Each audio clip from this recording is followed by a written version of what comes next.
Hello and नमस्कार दोस्तों, कैसे हैं आप सभी। आई होप आप सभी बढ़िया होंगे, बढ़िया से एग्जाम की प्रिपरेशन कर रहे होंगे। Very welcome to the heights के आज के इस लेक्चर में हम बात करने वाले हैं इंडियन कॉन्स्टिट्यूशन, भारतीय संविधान पर हम चर्चा करने वाले हैं दोस्तों। और आज के इस लेक्चर में भारतीय संविधान के अंतर्गत मुख्य रूप से हम पढ़ने वाले हैं राज्य के नीति निर्देशक तत्व, अर्थात हम directive principles of state policy के बारे में चर्चा करने वाले हैं। Directive principles of state policy, जिसे हम शॉर्ट फॉर्म में डीपीएसपी के नाम से भी पढ़ते हैं, डीपीएसपी के नाम से भी जानते हैं। काफी प्रचलित है ये वर्ड, ये शॉर्ट फॉर्म। जब भी हम नीति निर्देशक तत्व पढ़ते हैं और कोई हमसे पूछता है कि आप क्या पढ़ रहे हो, तो हम शॉर्ट फॉर्म में बोल देते हैं हम डीपीएसपी पढ़ रहे हैं। और जो लोग सीरियसली एग्जाम की तैयारी कर रहे हैं दोस्तों, उन लोगों को पता होगा कि इंडियन कॉन्स्टिट्यूशन में यह टॉपिक कितना इंपॉर्टेंट है, कितना महत्वपूर्ण है। यहाँ से क्वेश्चन निश्चित रूप से पूछे जाते हैं। बहुत ही इंपॉर्टेंट टॉपिक है डीपीएसपी, नीति निर्देशक तत्व। आज के इस लेक्चर में हम नीति निर्देशक तत्व क्या है इसके बारे में जानेंगे। भारतीय संविधान के किस भाग में इसका वर्णन किया गया है इस बारे में बात करेंगे। कहाँ से लिया गया है ये सिद्धांत, इस बारे में चर्चा करेंगे। साथ ही साथ इसके अंतर्गत आने वाले जितने भी अनुच्छेद है, जितने भी आर्टिकल्स है, उनके बारे में हम चर्चा करने वाले हैं, उन्हें समझने वाले हैं और आज ही इसी लेक्चर में हम इसे याद भी करने वाले हैं। तो बिना किसी देरी के लेक्चर को स्टार्ट करेंगे। अपना कॉपी पेन उठाइए, नोट डाउन करना स्टार्ट कीजिए। सबसे पहले आप हेडिंग डालेंगे अपनी कॉपी में, राज्य के नीति निर्देशक तत्व अर्थात directive principles of state policy. तो आइए दोस्तों स्टार्ट करते हैं हम। राज्य के नीति निर्देशक तत्व क्या है, पहले हम इसके बारे में चर्चा कर लेते हैं। तो दोस्तों ये नीति निर्देशक तत्व हमारे भारतीय संविधान में 1950 जब संविधान लागू हुआ था, तभी से हमारे भारतीय संविधान में ऐड किया गया है। इसके अंदर किस चीज़ों के बारे में बात की गई, किन तत्वों, किन सिद्धांतों के बारे में बात की गई, किन प्रिंसिपल्स के बारे में बात की गई है। तो दोस्तों ऐसे सिद्धांतों के बारे में बात की गई है जिससे जिन्हें लागू करके हमारे देश का निर्माण करना था। ठीक है, 1950 में उस समय क्या हुआ था दोस्तों कि 1950 में जब संविधान लागू किया गया था, तो नीति निर्देशक तत्वों को इसलिए ऐड किया गया था ताकि ये परिकल्पना नागरिकों के सामने प्रस्तुत की जा सके कि इन सिद्धांतों पर चलते हुए हमें राज्य का निर्माण करना है ना। फॉर एग्जाम्पल हम समझने की कोशिश करते हैं, जब हम किसी प्रोजेक्ट पे काम करते हैं तो हम क्या करते हैं, हम उसकी एक स्ट्रेटेजी बनाते हैं, एक रणनीति तैयार करते हैं कि हमें इन सिद्धांतों पर, इन प्रिंसिपल्स पे हमें काम करना है और इस प्रोजेक्ट को कंप्लीट करना है। और लास्ट में ये फिर प्रोजेक्ट इस तरीके से हमारी कल्पना के अनुसार ये प्रोजेक्ट तैयार होगा। इसी तरह राज्य के निर्माण से पूर्व ऐसी एक रणनीति बनाई गई नीति निर्देशक तत्वों के रूप में कि इन सिद्धांतों पे हमें कार्य करना है और लास्ट में फिर हमें एक लोक कल्याणकारी राज्य मिलेगा, एक लोक कल्याणकारी राज्य का निर्माण हो जाएगा यदि हम इन तत्वों पर, इन सिद्धांतों पर कार्य करते हैं। तो नीति निर्देशक तत्व इसी तरह की सिद्धांतों की बात करता है। आई होप आपको चीजें क्लियर हो गई होगी, है ना, नीति निर्देशक तत्वों के बारे में। ये है नीति निर्देशक तत्व, डायरेक्टिव प्रिंसिपल्स। राज्य के नीति निर्देशक तत्वों का स्थान भारतीय संविधान में कहां पर है, तो भाग 4 भारतीय संविधान के पार्ट 4 या भाग 4 में नीति निर्देशक तत्वों के सिद्धांतों के बारे में वर्णन किया गया है। ठीक है, भाग 4 में directive principles of state policy इस सब्जेक्ट के बारे में वर्णन किया गया है। ये क्वेश्चन कई बार पूछा गया है कि भारतीय संविधान के किस भाग में राज्य के नीति निर्देशक तत्वों का वर्णन किया गया है, या फिर इंडियन कॉन्स्टिट्यूशन के किस पार्ट में, कौन सा पार्ट है जिसमें directive principles of state policy के बारे में बताया गया है, उसके बारे में वर्णन किया गया है। तो भाग 4 है वो जिसमें राज्य के नीति निर्देशक तत्वों के बारे में वर्णन किया गया है। मोस्ट इंपॉर्टेंट है, आप याद रखेंगे भाग 4 में। आइए अगला देखते हैं। अनुच्छेदों की बात करते हैं तो राज्य के नीति निर्देशक तत्वों के अंतर्गत कौन कौन से अनुच्छेद आते हैं भारतीय संविधान के, तो अनुच्छेद 36 से लगाकर अनुच्छेद 51 तक के समस्त आर्टिकल हमें राज्य के नीति निर्देशक तत्वों के बारे में बताते हैं। तो ये भी याद रखेंगे, कौन से, आर्टिकल नंबर 36 से लगाकर आर्टिकल नंबर 51, जितने भी आर्टिकल आते हैं इनके मध्य में 36 से लगाकर 51 जितने भी ये आर्टिकल्स हैं, ये हमें क्या बताते हैं, ये हमें राज्य के नीति निर्देशक तत्व बताते हैं। यहाँ सारे आर्टिकल्स क्रमबद्ध रूप से मैंने लिखे हैं, जिन्हें हम पढ़ेंगे, साथ ही साथ समझने की कोशिश करेंगे और याद भी करने की कोशिश करेंगे। यहाँ पे याद भी करेंगे हम यहाँ मैंने इसीलिए पहले से नोट डाउन कर दिए ताकि टाइम वेस्ट ना हो हमारा और हम इन्हें अच्छे तरीके से यहाँ पे याद कर सके और कंप्लीट भी हो जाए आज ही के इस लेक्चर में। यहाँ पे नोट डाउन नहीं करते हो दोस्तों तो क्या होता है कि टाइम बहुत ज़्यादा हो जाता है, लेक्चर काफ़ी बड़ा हो जाता है और चीज़ें कंप्लीट भी नहीं हो पाती और 2 पार्ट में डिवाइड हो जाती है। आज के इस लेक्चर में हम पूरी तरीके से पूरा नीति निर्देशक तत्व DPSP पूरा कंप्लीट करेंगे आज के इसी लेक्चर में। क्या बात कर रहे थे हम आर्टिकल्स की बात कर रहे थे। तो आर्टिकल 36 से लगा के आर्टिकल 51 तक के जितने भी आर्टिकल है भारतीय संविधान में, वे हमें नीति निर्देशक तत्वों के बारे में बताते हैं। आगे चलते हैं। भारतीय संविधान में राज्य के नीति निर्देशक तत्व, इस परिसंकल्पना या इस सिद्धांत को कहाँ से लिया गया है? तो आयरलैंड के संविधान से प्रेरित होकर इस सिद्धांत को या इन तत्वों को लिया गया है। नीति निर्देशक तत्वों को कहाँ से लिया गया है? तो आयरलैंड के संविधान से प्रेरित होकर लिया गया है। कई बार ये क्वेश्चन पूछा गया है। जैसे मौलिक अधिकार अमेरिका से लिए गए, उसी तरीके से नीति निर्देशक तत्व आयरलैंड के संविधान से लिए गए हैं। अब दोस्तों हम यहाँ पर अनुच्छेदों को पढ़ेंगे जो कि नीति निर्देशक तत्व के अंतर्गत आते हैं। तो अनुच्छेद 36 से स्टार्ट करते हैं। आर्टिकल 36 क्या कहता है? राज्य की परिभाषा के बारे में बताता है। ठीक है, राज्य की परिभाषा निर्धारित करता है हमारा अनुच्छेद 36। किस संदर्भ में? नीति निर्देशक तत्वों के संदर्भ में। मतलब सीधा सीधा कहने का अर्थ है कि यदि इन सिद्धांतों पर, नीति निर्देशक तत्वों के इन सिद्धांतों पर यदि राज्य चलेगा तो किस तरीके का राज्य निर्मित होगा, उस परिभाषा को बताता है हमारा अनुच्छेद 36। ठीक है, तो राज्य की परिभाषा को निर्धारित करता है 36 में, और किसके संदर्भ में? नीति निर्देशक तत्वों के संदर्भ में। यदि इन सिद्धांतों पर चला जाएगा तो राज्य किस तरह निर्मित होगा, कैसे राज्य हमारे सामने आएगा, उस परिभाषा को बताता है ये। अनुच्छेद 37 क्या कहता है? न्यायालय में प्रवर्तनीय नहीं है। कौन प्रवर्तनीय नहीं है? तो राज्य के नीति निर्देशक तत्व न्यायालय में प्रवर्तनीय नहीं है, जस्टिसेबल नहीं है। अर्थात यदि ये सिद्धांत लागू नहीं किए जाते हैं प्रशासन के द्वारा, तो ऐसा नहीं है कि हम इस शिकायत को लेकर न्यायालय में चले जाएं कि नीति निर्देशक तत्वों का पालन नहीं हो रहा है प्रशासन के द्वारा, तो हम कहाँ चले गए? हम चले गए न्यायालय में। ऐसा पॉसिबल नहीं है कि न्यायालय फिर प्रशासन पर जोर दे सके कि आप इन्हें लागू करें। तो इसका सीधा सीधा अर्थ यही है कि न्यायालय में प्रवर्तनीय नहीं है, जस्टिसेबल नहीं है। हम इनकी शिकायत लेकर कि प्रशासन ये कार्य नहीं कर रहा है जो नीति निर्देशक तत्वों में दिए गए हैं, और न्यायालय में चले जाएं। फॉर एग्जाम्पल मैं समझाने की कोशिश करती हूँ, यदि नहीं समझ में आ रहा है तो। जैसे मौलिक अधिकार है ना, ये राज्य के हर नागरिक का अधिकार है। जो फंडामेंटल राइट्स हैं वो हर राज्य के हर नागरिक का अधिकार है। यदि मौलिक अधिकारों का हनन होता है तो हम इसकी शिकायत न्यायालय से कर सकते हैं, न्यायालय में गुहार लगा सकते हैं कि हमारे मौलिक अधिकारों का हनन हो रहा है। लेकिन नीति निर्देशक तत्व यदि प्रशासन द्वारा लागू नहीं होते हैं तो हम न्यायालय में नहीं जा सकते हैं कि नीति निर्देशक तत्वों का पालन नहीं किया जा रहा है। आई होप चीज़ें क्लियर हो गई होगी। इसीलिए ये न्यायालय में प्रवर्तनीय नहीं है, जस्टिसेबल नहीं है। जबकि मौलिक अधिकार है वो क्या है? वो प्रवर्तनीय है। हम न्यायालय में उन्हें लेकर जा सकते हैं यदि उनका हनन हो रहा हो तो।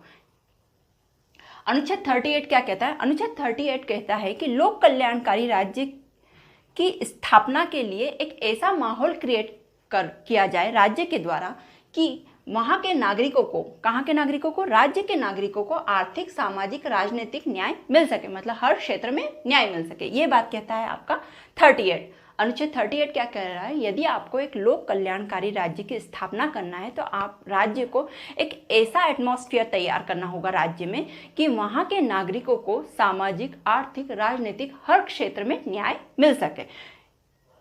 ये बात करता है आपका आर्टिकल 38। किसकी बात करता है? न्याय की बात करता है। ठीक है, हर क्षेत्र में न्याय मिल सके, इस तरीके के लोक कल्याणकारी राज्य की स्थापना आपको करना है। किसे करना है? राज्य को करना है। राज्य की ये जिम्मेदारी है, राज्य का ये कर्तव्य है। अनुच्छेद 39 ये 3 पार्ट में डिवाइड कर दिया गया है दोस्तों। 39 क, 39 ख और 39 ग, तीनों ही पार्ट को हम समझने की कोशिश करते हैं। क्या क्या कह रहा है? तो सबसे पहले हम अनुच्छेद 39 को समझते हैं। वो क्या कह रहा है?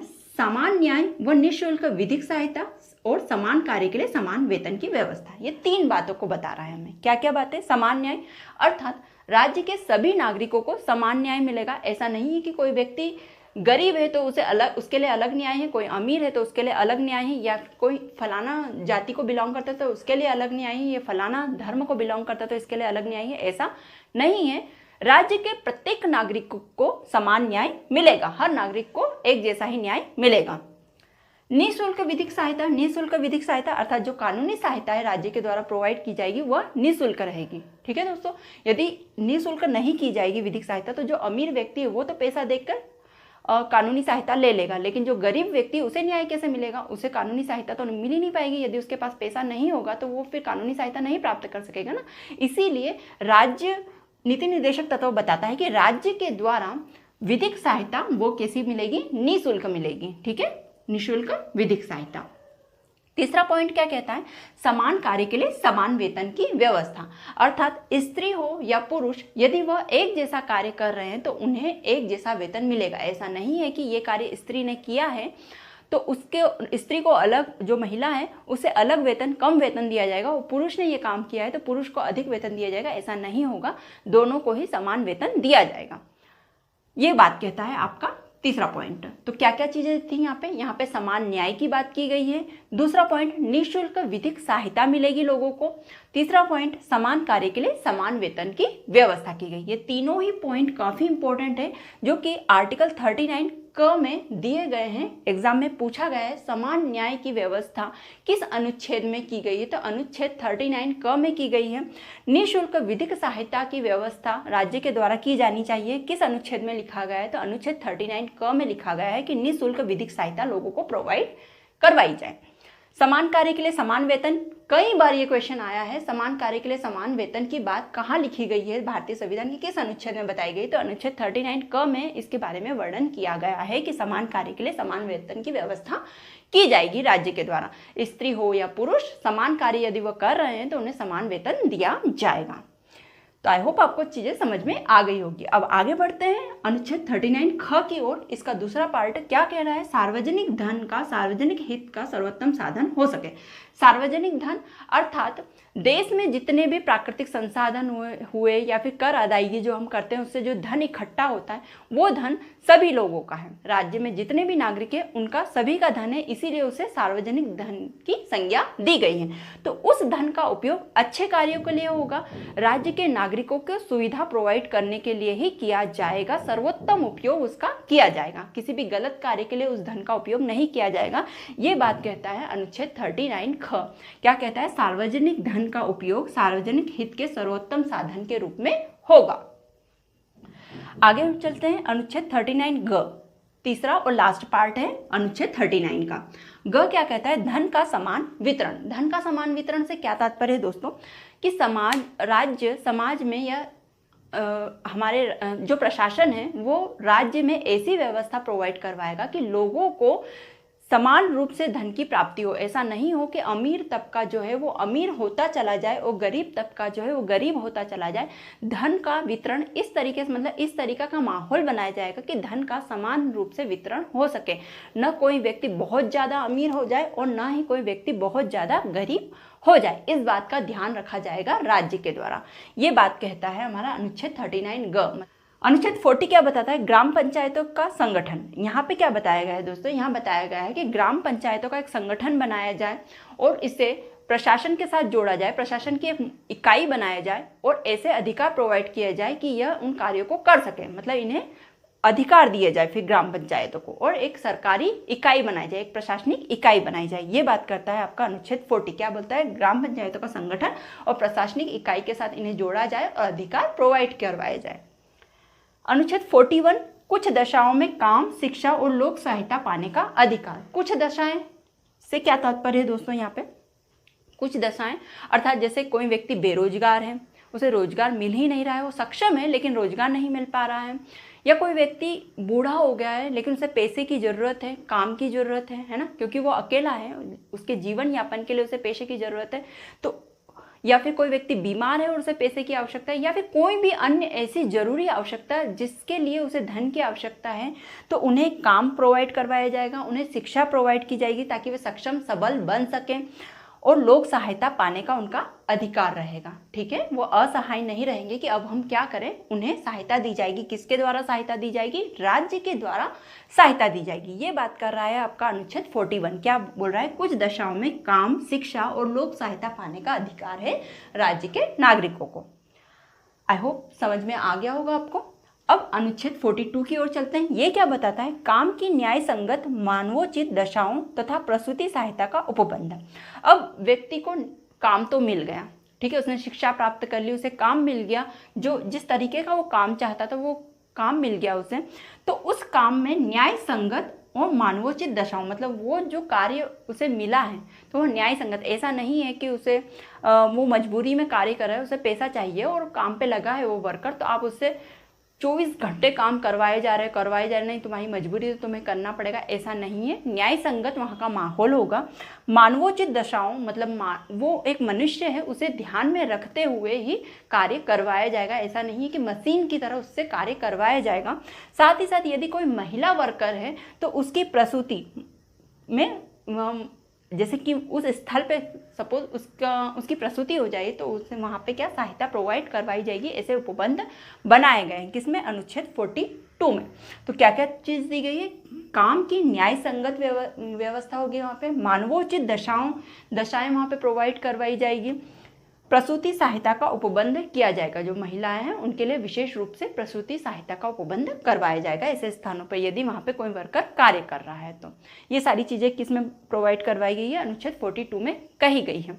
यदि कोई कार्यस्थल है वहाँ पे कोई महिला कार्य कर रही हो, वहाँ पे ये उपबंध नहीं है या ये सहायता नहीं दी जाती है प्रसूति सहायता, तो ये गलत है, वो ऐसा नहीं होना चाहिए। नीति निर्देशक तत्व बताते हैं यदि आपको लोक कल्याणकारी राज्य की स्थापना करना है तो वर्कर को न्याय संगत माहौल देना होगा काम करने के लिए, मानवोचित दशाएं उत्पन्न करनी होगी, वहाँ की व्यवस्था मानवोचित दशा हो वहाँ की उस क्षेत्र की, और प्रसूति सहायता प्रोवाइड करवानी जानी चाहिए किसे? महिलाओं को। तो ये बात की गई है आपके आर्टिकल 42 में।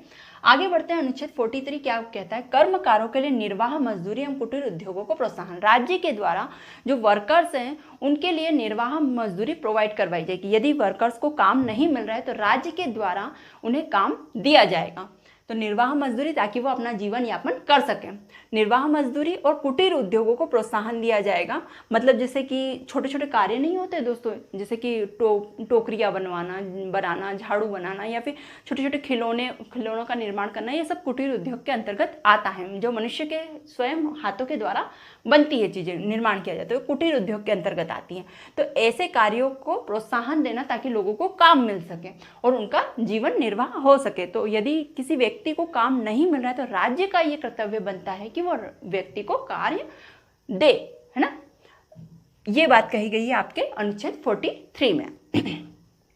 मतलब राज्य का कर्तव्य होता है कि लोगों को काम पर लगाए। ऐसा नहीं है कि लोग फालतू बैठे हैं, उन्हें कोई काम नहीं दिया जा रहा है और वो अपना जीवन यापन भी नहीं कर पाएंगे, क्योंकि कोई काम नहीं करेंगे तो पैसा नहीं मिलेगा, और पैसा नहीं मिलेगा तो वो अपना जीवन यापन कैसे करेंगे। इसीलिए राज्य की ये जिम्मेदारी बनती है कि वो वर्कर्स को निर्वाह मजदूरी प्रोवाइड करवाएं ताकि वे पैसा कमा सके मजदूर, और कुटीर उद्योगों को भी प्रोत्साहन दे राज्य। अनुच्छेद 44 क्या है? कुटीर उद्योगों को क्यों कहा गया है दोस्तों, हम यहाँ पे थोड़ा सा और समझ लेते हैं। कुटीर उद्योगों को प्रोत्साहन देने के लिए इसलिए कहा गया है क्योंकि अब हम क्या देख रहे हैं कि अधिकतर, जैसे खिलौनों की बात ले लो, पहले क्या खिलौने लोग खुद मिट्टी के खिलौने बनाते थे या बांस की लकड़ियों से खिलौने बनाते थे, खुद अपने हाथों से निर्मित करते थे। लेकिन अब खिलौनों के लिए भी बड़ी बड़ी फैक्ट्रीज आ गई हैं, मशीनें आ गई हैं। तो अब जो व्यक्ति खिलौना बनाना ही जानता है, उसने कभी पढ़ाई नहीं की है, लिखाई नहीं की, कभी कंप्यूटर नहीं चलाया, उसे केवल खिलौना बनाना आता है, तो उससे तो रोजगार छीन लिया गया है ना। अब वो तो उसके तो भूखे मरने के दिन आ जाएंगे। तो राज्य का एक कर्तव्य बनता है कि ऐसे लोगों के लिए ऐसे कार्यों को प्रोत्साहित किया जाए, उन कार्यों को अवेलेबल करवाया जाए। ऐसा नहीं हो कि उनका उद्योग धंधा छीन लिया जाए। ये बात करता है, इसीलिए कुटीर उद्योगों को प्रोत्साहित करने की यहाँ पे बात लिखी गई है ताकि किसी का भी हक ना मारा जाए। अनुच्छेद 44 क्या बोल रहा है? अनुच्छेद 44 हमें बताता है नागरिकों के लिए एक समान सिविल संहिता। सिविल संहिता मतलब कानूनी जो नियम बनाए गए, कानून के द्वारा जो नियम बनाए गए वो सभी लोगों के लिए एक समान हो। ये बात सीधे सीधे तरीके से यहाँ पे कही गई है। देश, जो राज्य है, जो देश है, उसके समस्त नागरिकों पर एक तरह की सिविल संहिता लागू होगी, एक तरीके के ही कानून लागू होंगे, एक समान रूप से लागू होंगे। अनुच्छेद 45 6 वर्ष से कम आयु के बच्चों को शिक्षा। ये क्या कहता है? 6 वर्ष से कम आयु के बच्चों को शिक्षा प्रोवाइड करवाई जाना जरूरी है। साथ ही साथ उनकी सुरक्षा का भी ध्यान रखना ही राज्य का कर्तव्य है। 6 वर्ष से कम आयु के बच्चों के बारे में बताया गया है अनुच्छेद 45 में। सारी चीज़ें एज इट इज याद करेंगे। यहाँ जो एज दी गई है इसका भी ध्यान रखेंगे। क्वेश्चन यहाँ पे भी घुमा दिया जाएगा। यहाँ पे एज 14 वर्ष दे दी जाएगी, 21 वर्ष दे दी जाएगी, 16, 13 कुछ भी दे दी जा सकती है। तो आप याद रखेंगे यहाँ पे 6 वर्षों से कम आयु के बच्चों की बात की गई है। इस पॉइंट को आप याद रखेंगे। यहाँ पे क्वेश्चन घुमा दिया जाता है इस तरीके से, ठीक है। हमें लगता है कि ये बहुत इजी लाइन है, समझ में आ गई है, लेकिन हम यहाँ पे भूल जाते हैं। तो इन चीज़ों को आप याद रखेंगे अच्छे से। नेक्स्ट चलते हैं। अनुच्छेद 46 क्या कहता है? SC ST एवं अन्य दुर्बल वर्ग, है ना, SC ST एंड अन्य दुर्बल वर्ग मतलब जो समाज की मुख्य धारा से जुड़े हुए नहीं हैं, उन वर्गों को, उन नागरिकों को SC ST और अन्य दुर्बल वर्ग के अंतर्गत रखा जाता है। तो इन वर्ग के लोगों के लिए शिक्षा एवं अर्थ संबंधी हितों की अभिवृद्धि की जाएगी। मतलब ऐसा माहौल क्रिएट किया जाएगा राज्य में कि इन्हें अच्छे से शिक्षा मिल सके, इनका एजुकेशन कंप्लीट हो सके, साथ ही साथ इन्हें अर्थ संबंधी मतलब धन संबंधी व्यवस्था भी इनके लिए की जाएगी, ठीक है, ताकि इन्हें पैसा प्रोवाइड किया जा सके। जैसे कई ऐसे लोग हैं इनमें कि जिनके पास पैसा ही नहीं होता कि वो शिक्षा प्राप्त कर सके, है ना। सपोज निःशुल्क शिक्षा का राज्य ने प्रावधान भी कर दिया कि निःशुल्क शिक्षा दी जाएगी, लेकिन कहीं ना कहीं फिर भी थोड़ा बहुत पैसा तो लगता ही है पढ़ाई के लिए। तो उन सभी धन संबंधी बातों का ध्यान रखा जाएगा राज्य के द्वारा। ये बात कही गई है आपके आर्टिकल 46 में। तो SC ST एवं अन्य दुर्बल वर्ग के व्यक्तियों की शिक्षा एवं अर्थ संबंधी हितों की अभिवृद्धि की जाएगी, ऐसा अनुच्छेद 46 में कहा गया है। अनुच्छेद 47 क्या कहता है? पोषाहार स्तर, जीवन स्तर को ऊंचा करने तथा लोक स्वास्थ्य के सुधार करने का राज्य का कर्तव्य। राज्य के कर्तव्य के बारे में यहाँ बताया गया है। क्या बताया गया है? कि सभी नागरिकों को एक न्यूट्रिशनल फूड मिल सके, ठीक है, पोषाहार मिल सके, उनकी जो लाइफ स्टाइल है वो एक अच्छी लाइफ स्टाइल हो, उनका जीवन स्तर ऊंचा उठ सके, निरंतर प्रगति करता रहे, ऐसी व्यवस्था बनाई जाए, ये राज्य का कर्तव्य है। साथ ही साथ लोक स्वास्थ्य, सभी नागरिकों का स्वास्थ्य अच्छा रहे, ऐसी सुविधा मुहैया करवाई जाए। ये सभी कार्य करने का कर्तव्य किसका है? राज्य का कर्तव्य है। तभी एक लोक कल्याणकारी राज्य की स्थापना हो पाएगी। क्या बताया गया है? न्यूट्रिशनल फूड मिलना चाहिए, पोषाहार स्तर अच्छा होना चाहिए, जीवन स्तर को निरंतर ऊंचा बनाए रखे, ऐसी व्यवस्था मुहैया करवाई जानी चाहिए, और साथ ही साथ राज्य के नागरिकों के स्वास्थ्य का भी ध्यान रखना है। ये सारे कर्तव्य किसके होंगे? ये राज्य का कर्तव्य होगा। अनुच्छेद 47 ये आपको बताता है। अनुच्छेद 48 में क्या है? कृषि एवं पशुपालन के संगठन के बारे में बताया गया है। कृषि मतलब आधुनिक तरीके से लोग कृषि कर सके, है ना, वैज्ञानिक तरीकों को अपना सके और कृषि में बढ़ोतरी कर सके, उनकी उपज में बढ़ोतरी कर सके, ऐसी व्यवस्था करवाई जाए राज्य के द्वारा। पशुपालन को भी वैज्ञानिक आधुनिक रूप से पशुपालन हो सके, दुधारू जानवरों का अधिक से अधिक दुधारू जानवर शामिल किए जा सके और वैज्ञानिक तरीकों से पशुपालन किया जा सके, ताकि जो पशु हैं उनकी भी क्वालिटी में क्या हो? बढ़ोतरी हो, अच्छे से अच्छे और सबल सक्षम पशु बने, ऐसी व्यवस्था की गई है। किसका कर्तव्य है ये भी राज्य का कर्तव्य है। यदि पशु अच्छा खाना मिलेगा उन्हें, तो पशु भी क्या हो गए? एकदम मजबूत बनेंगे और दुधारू जानवर बनेंगे। इसीलिए यहाँ पे ऐसी व्यवस्था प्रोवाइड करवाना किसका कर्तव्य है? राज्य का कर्तव्य है। ये बात कही गई है आपके अनुच्छेद 48 में। अनुच्छेद 48 क में क्या बताया गया? पर्यावरण संरक्षण तथा संवर्धन एवं वन्य जीवों की रक्षा। यहाँ पे देखिए, यहाँ अनुच्छेद 48 में कृषि एवं पशुपालन, पशुओं की बात की गई कि अच्छे पशु होना चाहिए, जैसी यदि उन पे वैज्ञानिक तरीकों के तरीके से पशुपालन किया जाए तो एक अच्छी नस्ल के पशु हमें प्राप्त हो सकते हैं। ये बात कही गई है अनुच्छेद 48 में। और 48 क में क्या कही गई है? 48 क में वन्य जीवों की बात की गई है और पर्यावरण संरक्षण की बात की गई है। तो दोनों कनेक्टेड हैं और दोनों ही पार्ट है 48 और 48 क, तो दोनों ही पार्ट्स का ध्यान रखें, याद रह जाएंगे दोस्तों। कृषि एवं पशुपालन की बात की गई 48 में और 48 क में पर्यावरण संरक्षण, पशु कहाँ रहते हैं? पर्यावरण के अंतर्गत ही रहते हैं, तो पर्यावरण संरक्षित रखेंगे तो पशु स्वस्थ रहेंगे, तो पर्यावरण संरक्षण हो तथा संवर्धन की बात की गई है। साथ ही साथ वन एवं वन्य जीवों के बारे में बात की गई है 48 क में, उनकी रक्षा से संबंधित बातें की गई है। किस में बताया गया है? 48 क में बताया गया है। अनुच्छेद 49 में राष्ट्रीय महत्व के स्मारकों, स्थानों एवं वस्तुओं के संरक्षण की बात की गई है। जितने भी राष्ट्रीय हिस्टोरिकल पैलेस है, राष्ट्रीय महत्व के स्मारक हैं, है ना, उनकी रक्षा, उन स्मारकों की, स्थानों की एवं वस्तुओं के संरक्षण की बात की गई है। जैसे कुतुब मीनार हुआ, ताजमहल हुआ, या फिर कोई भी राष्ट्रीय महत्व के स्मारक हुए, उनकी सुरक्षा करना किसका कर्तव्य है? तो राज्य का कर्तव्य है उन्हें सुरक्षित रखना। इस बारे में बात की गई है अनुच्छेद 49 में। ये भी कई बार पूछा गया है। अनुच्छेद 50 कार्यपालिका एवं न्यायपालिका के पृथक्करण की बात करता है। मोस्ट इंपॉर्टेंट है कार्यपालिका एवं न्यायपालिका। कार्यपालिका का सीधा मैं सरल शब्दों में बता दूं, वैसे हम पढ़ेंगे इन्हें डिटेल में कि क्या क्या कार्य होते हैं इनके। तो कार्यपालिका जो होती है दोस्तों, देखिए 2-3 चीजें हैं, विधायिका, कार्यपालिका और न्यायपालिका। विधायिका का कार्य क्या होता है? कानून का निर्माण करना, ठीक है। कानून का निर्माण करती है विधायिका और कार्यपालिका क्या करती है, उस जो कानून बना है उसे एग्जीक्यूट करवाती है, उसे लागू करवाती है लोगों पर। ये कार्यपालिका का काम है।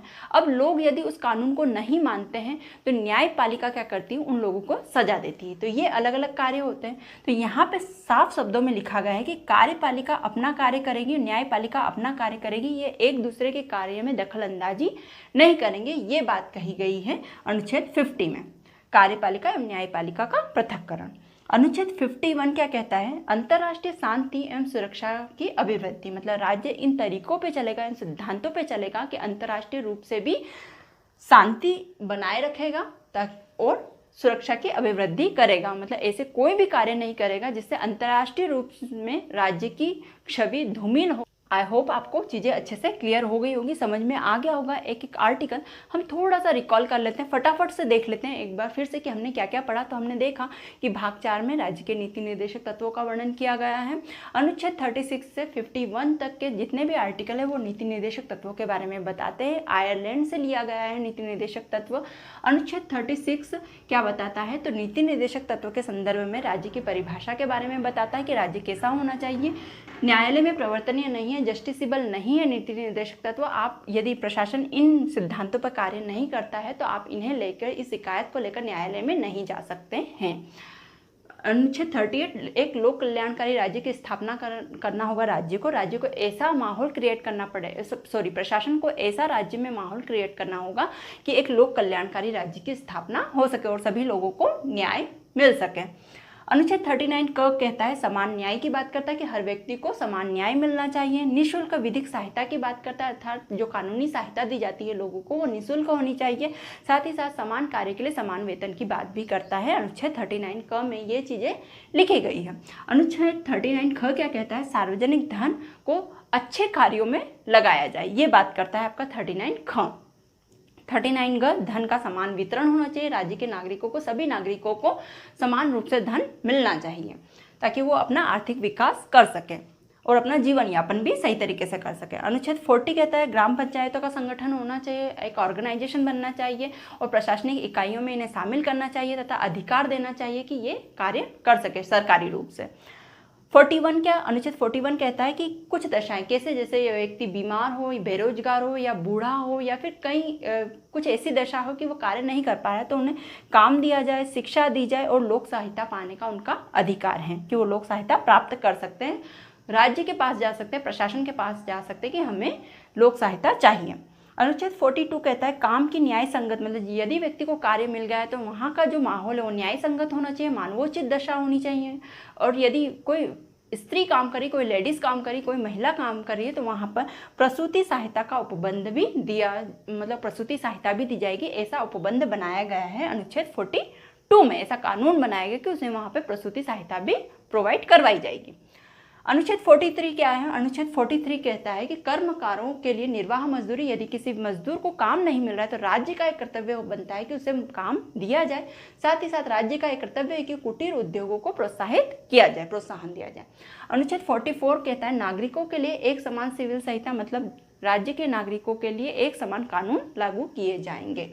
अनुच्छेद 45 6 वर्ष से कम आयु के बच्चों को शिक्षा की बात करता है, ठीक है। 6 वर्ष से कम आयु के बच्चों को शिक्षा प्रोवाइड करवाई जाएगी, ये किसका कर्तव्य है, ये राज्य का कर्तव्य है, अनुच्छेद 45 में लिखा गया। अनुच्छेद 46 क्या बताता है, SC ST एवं अन्य दुर्बल वर्ग के व्यक्तियों को शिक्षा एवं अर्थ संबंधी हितों की अभिवृद्धि, मतलब इस वर्ग के अंतर्गत आने वाले SC ST एवं OBC या दुर्बल वर्ग के अंतर्गत आने वाले नागरिकों को शिक्षा दी जाए और उनके अर्थ संबंधी हितों में अभिवृद्धि की जाए। ये सारे कर्तव्य किसके हैं, तो ये राज्य के कर्तव्य हैं। अनुच्छेद 47 राज्य के नागरिकों के पोषाहार स्तर, उनके जीवन स्तर को ऊंचा करने तथा लोक स्वास्थ्य के सुधार करने का राज्य का कर्तव्य है। राज्य के नागरिकों को स्वस्थ रखना किसका कर्तव्य है, राज्य का कर्तव्य है कि ऐसी सुविधाएं दी जाए। सपोज नागरिक बीमार है और अब वो कहाँ इलाज करवाएंगे, तो जो चिकित्सा सेवा है ये प्रोवाइड करवाना किसका कर्तव्य है, राज्य का कर्तव्य है। ये बात कहता है आपका अनुच्छेद 47। अनुच्छेद 48 कृषि एवं पशुपालन संगठन, मतलब कृषि वैज्ञानिक तरीकों से कृषक जो है कृषि कर पाए, पशुपालन भी वैज्ञानिक तरीकों से हो पाए ताकि अच्छी नस्ल के पशु हमें प्राप्त हो सके, दुधारू जानवर प्राप्त हो सके अधिकाधिक मात्रा में, ऐसी व्यवस्था करवाना राज्य का कर्तव्य है। अनुच्छेद 48 क कहता है पर्यावरण संरक्षण की बात करता है कि राज्य के द्वारा पर्यावरण संरक्षण और संवर्धन का ध्यान रखा जाएगा। साथ ही साथ वन एवं वन्य जीवों की रक्षा का भी प्रावधान किया गया है। अनुच्छेद 48 क में कहा गया है कि राज्य का ये कर्तव्य है कि वो वन एवं वन्य जीवों की रक्षा करें, ये राज्य का कर्तव्य है। अनुच्छेद 49 कहता है कि जितने भी राष्ट्रीय महत्व के स्मारक हुए, जितने भी मोनूमेंट्स हुए या फिर स्थान हुए, वस्तुएं हुई, उनका संरक्षण करना राज्य का कर्तव्य है कि उन सभी चीज़ों का ध्यान रखा जाएगा। अनुच्छेद 50 कार्यपालिका एवं न्यायपालिका के कार्यों का पृथक्करण की बात करता है। और अनुच्छेद 51 अंतर्राष्ट्रीय शांति एवं सुरक्षा की अभिवृद्धि की बात करता है कि अंतर्राष्ट्रीय स्तर पर भी राज्य ऐसे कार्य करेगा कि अंतर्राष्ट्रीय रूप से या विश्व में भी राज्य शांति कायम रख सके, साथ ही साथ सुरक्षा में अभिवृद्धि कर सके। इन सारी चीज़ों का ध्यान रखेगा राज्य। तो ये सारे सिद्धांत नीति निर्देशक तत्व के अंतर्गत आते हैं। आई होप आज का लेक्चर आपको पसंद आया होगा। यदि लेक्चर अच्छा लगा हो और आप अंत तक आ चुके हैं इसे देखते देखते, तो प्लीज़ लेक्चर को लाइक कीजिए, चैनल को सब्सक्राइब कीजिए और शेयर भी कीजिएगा इस वीडियो को, ताकि जो लोग एग्ज़ाम की प्रिपरेशन कर रहे हैं उन्हें ये लेक्चर्स मिल सकें और उनकी पढ़ाई अच्छे से हो सके, उनकी स्टडी में भी वैल्यू ऐड हो सके। अब मिलते हैं नेक्स्ट लेक्चर में, तब तक के लिए thank you so much and bye bye.